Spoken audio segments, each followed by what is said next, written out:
Hey, what's up everybody? It's the Knife's Meow, and today we're gonna do a little bit of a review. Not just a little bit of a review, it's gonna be a full review, I guess, but it's gonna be my first review.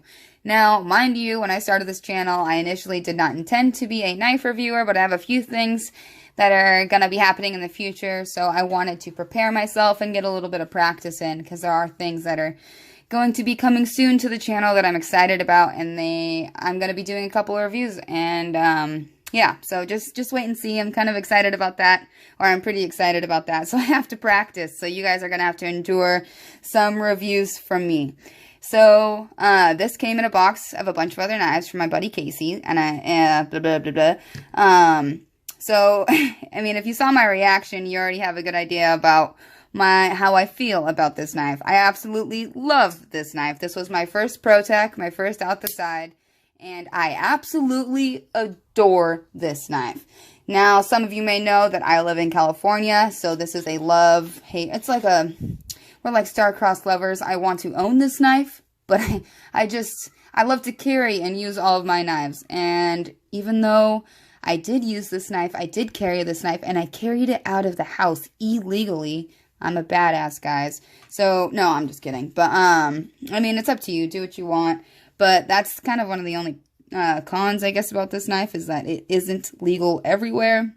Here in California, you have to have a blade under 2 inches if it's an automatic. And they do have knives that are under 2 inches. They have like the UTX 70 from Protech. I mean, that's out the front. But they also have like the Calmigo. There's one of the Kershaw Launch series. I can't remember which one it is, but maybe the 7. I can't remember.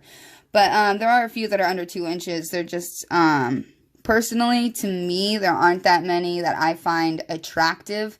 And, I mean, and honestly, they'd be more than enough to do it, you know, needs to be done, especially for everyday carry use, which is going to be a point that I'm going to make about this knife. So, let's talk about some specs. So, we've got an overall length of 7.1 inches. We have a blade length of about 3 inches, a handle length of 4.1 inches, and we have a weight of 2.1 ounces, which is very similar to the Bug Out Light. The Bug Out is, I think, 1.8, 1.9, maybe around 2 ounces, which is an awesome. Honestly, it's a perfect lightweight EDC knife. That's what I find. I mean, this is where I put this knife, you know, in that category. So let's do a couple of, oh my goodness, size comparison. So speaking of the Bug Out, here's the Bug Out. This is a pretty good size comparison. However, the blade on the Bug Out is a bit longer, but the handles are comparable. Let's show some widths. So the Protech is thicker than the Bug Out, and the Bug Out's blade stock looks to be a little bit thinner, actually. Where are my calipers when I need them? I think I have them right here in the drawer. The camera is going to shake so bad. Sorry, guys. I might just cut this shit out. Oh, God. It looks like there's an earthquake happening. Okay. And if you hear a bunch of kids screaming, those are my neighbors, and there's nothing really I can do about that. Okay. So, I meant to have these out before I started the review. Please stop shaking, camera. Alright, so.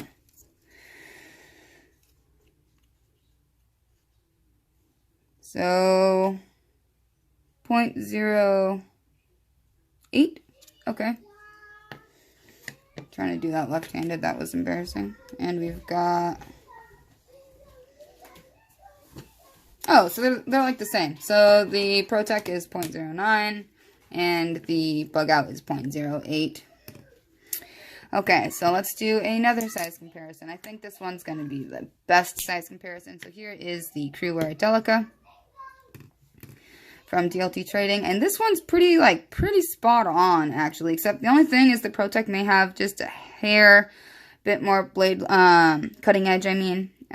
So let's see some width comparison. Come on. So the Protech, actually, let's see, pretty sure the Protech is a little bit thicker, but it looks pretty damn similar. Yeah, the Protech is a hair taller, but not by much. So, these two are comparable. Alright, so let's talk about the blade. So we have an S35VN blade with stone-washed primary bevel and swedging, and then it has a belt satin flat, which makes for a really nice look. I really enjoy the way that it looks.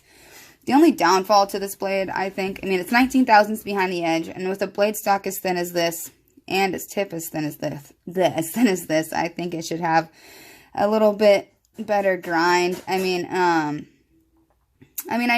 just wish the grind was a little bit taller, and I know the blade, there isn't much room for it to drop, but it would be nice if it was just a little bit thinner behind the edge, especially with a stock this thin. The blade geometry is okay, but, I mean, really though, I mean, what are you really going to be using this for? I mean, opening a bag of chips, cutting some thread off your shirt, little things like that, and this knife is more than capable of doing those things. But who wouldn't like to see it just a little bit thinner behind the edge? I don't know. Maybe that's just me. Alright, so let's talk about the handle. So the handle is black coated aluminum. We have some really nice machining here. There's also a base model that does not have the machining. This one costs about $200, and because of the machining, and the base model is, I think, like $165 or $164.95, which is going off of the Blade HQ website. And I'm not sure if they have any available. I went and checked. I think there was one of the base models available, but this model was not. So we have a mother of pearl button. So this is, like I said, it is a plunge lock. It is an automatic button lock, whatever you want to call it. It's very, very nice. I mean, you can't even feel the seam between the button and the mother of pearl. This is really well done. How they inset that, I'm not sure, but it looks really, really nice. Nice little touch. It's all in the little details with this knife. So let's talk about the ergos. The ergonomics on this knife are amazing. And I think, I love it.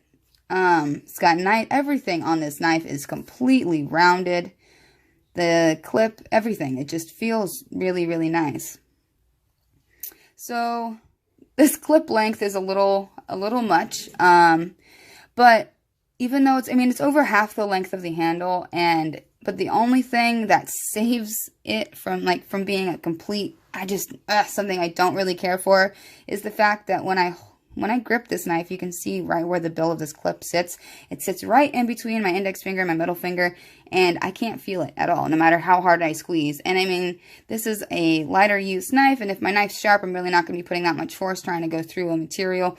So, I mean, it's not that big of a deal, but I don't feel it. So, I mean, I don't know who Protech had in mind when they designed this clip, but it works. It works for my hand. I'm not sure about for you, but it works well, and I enjoy that. So it kind of cancels out the whole clip being extremely long thing.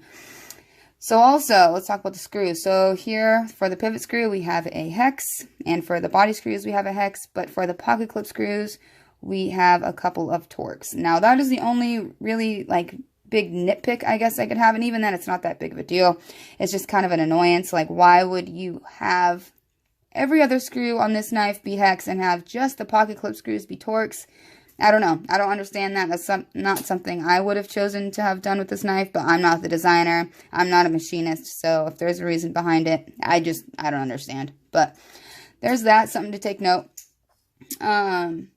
So that's pretty much it for the handle, and I guess I want to talk about some of the pros and the cons. So pros, lightweight. And when I mean lightweight, it is extremely light, and it kind of contradicts the whole lightweight feeling cheap thing. And I've mentioned before, personally, I like to have a little bit of heft to my knife because it feels like the higher quality. And I think something about this knife contradicts that. I'm not entirely sure what it is, if it's the fit and finish or just having all the edges be rounded or what. But it feels nice. It feels expensive, even though it's lightweight. And the action, the tolerances, everything. I mean, do I think this knife is worth $200 or $165? Yeah, definitely think it's $165. I think that's a good deal. I mean, it's made here in California. It's made here in the States. It's made really, really well. Yeah, I don't have a complaint about the price at all. And for this extra machining for only $34 more, I think that's reasonable. I don't have a problem with that at all. Could I recommend this to somebody? Absolutely, I could recommend this to somebody. I think all the pros about this knife are that it's slim, lightweight, fits in the pocket really, really well, and it does everything you need it to do. The only cons about this knife are going to be that it's not legal everywhere, and it has a relatively fragile tip. So you're not going to be able to cut through bags of cement. But I mean, I'm sure you have other knives you could use for that. You know, this knife is just the perfect everyday carry knife. And I love this knife. I mean, I really, really do like this knife, and I would recommend it to anybody who wanted an out-to-side automatic. This is great, especially, I mean, Protech, the quality is definitely there. So that's pretty much going to be it, guys. That's going to be it for my reviews. If you like knives, you like cats, hit the like button, hit the subscribe button, and leave me a comment down below with some feedback so that way I can grow the channel. Alright, guys, thanks for watching. Catch you on the next one. Bye!